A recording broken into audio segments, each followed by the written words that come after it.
দর্শক, ছুটির দিনে বাজার দরের খবর জানাতে চাই।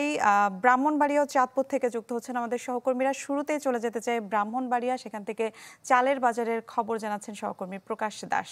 প্রকাশ। জিমিলা, আপনাকে জানিয়ে রাখি, ধান এবং চালের কিন্তু এখন ভরা মৌসুম, কিন্তু এই ভরা মৌসুম হলেও গত ঈদুল আজহার পর থেকে ব্রাহ্মণবাড়িয়ার বাজারগুলোতে সব ধরনের চালের দামে কিন্তু বেড়েছে। বিশেষ করে পাইকারি পর্যায়ে বস্তা প্রতি 1 থেকে 150 টাকা বাড়লেও খুচরা পর্যায়ে কিন্তু প্রতি কেজিতে 4 থেকে 5 টাকার মতো দাম বেড়েছে। এতে করে কিন্তু সাধারণ ক্রেতারা যারা রয়েছেন তারা কিন্তু অনেকটা বিপাকের মধ্যে রয়েছেন। বিশেষ করে যারা স্বল্প আয়ের মানুষ রয়েছেন তারা কিন্তু অনেকটা কষ্টের মধ্যেই রয়েছে। তবে ঠিক কি কারণে এই চালের বাজার দর বেড়েছে তার সঠিক ব্যাখ্যা কিন্তু যেমন মিল মালিকদের কাছে নেই, তেমন কিন্তু আড়তদাররা যারা রয়েছেন বা খুচরা ব্যবসায়ীরা তারাও কিন্তু সঠিকভাবে বলতে পারছেন না। তো আমি এখন দাঁড়িয়ে আছি ফারুকি বাজারের একটি খুচরা দোকানের সামনে। আপনাকে জানিয়ে রাখি, এখানে যে খুচরা পর্যায়ের যে চালের দাম সেটি কিন্তু যে বিআর 28 জাতের যে চালটি রয়েছে সেটি প্রতি কেজি 60 টাকায় বিক্রি হচ্ছে। এছাড়া যে 55 জাতের যে চাল রয়েছে বা 49, এগুলো 55টা বিক্রি হচ্ছে। এছাড়া যে কাটারি, নাজির শাইল এবং মিনিকেট জাতের যে সরু জাতের যে চালগুলো রয়েছে সেগুলো কিন্তু প্রতি কেজি প্রকারভেদে 75 থেকে 80 টাকা দরে বিক্রি হচ্ছে। তো মিল মালিকদের সাথে কথা হয়েছিল, তারা যেমনটা বলছেন যে আসলে যেহেতু সরকার এখন কৃষকদের কাছ থেকে ধান সংগ্রহ করছে এবং সংগ্রহ মূল্য আগের চেয়ে বেশি দিয়েছে, সে কারণে কৃষকরা মিল মালিকদের তুলনায় যারা এই যে খাদ্য গুদামে কিন্তু তারা ধান সরবরাহ করার কারণে দাম কিছুটা বাড়ছে।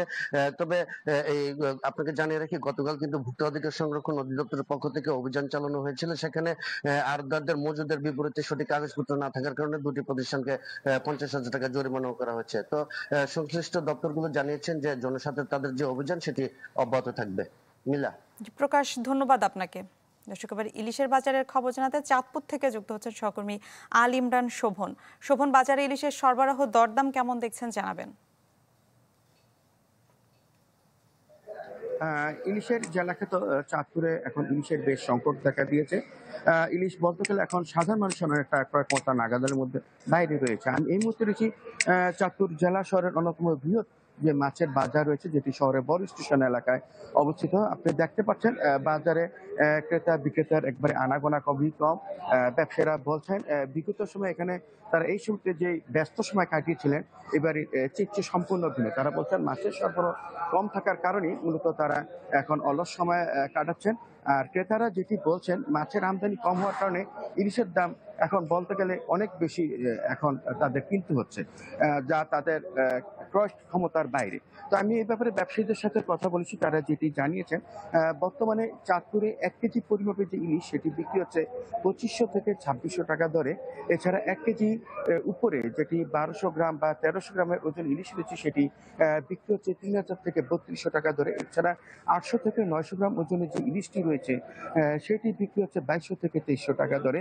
তো এ বিষয়ে আমি জেলা মৎস্য অধিদপ্তরের সাথে কথা বলেছি, তারা যেটি বলেছেন যেহেতু আগামী 2-1 মাসের মধ্যে ইলিশের মৌসুম শুরু হবে, তখন ইলিশের সরবরাহ বৃদ্ধি পেলে এবং নদী এবং বৃষ্টিপাতের পরিমাণও যদি বৃদ্ধি পায় তাহলে ইলিশের সরবরাহ বৃদ্ধি পাবে।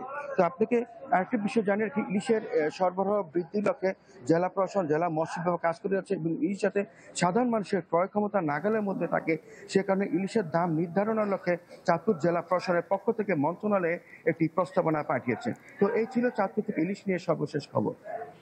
শোভন, ধন্যবাদ আপনাকে।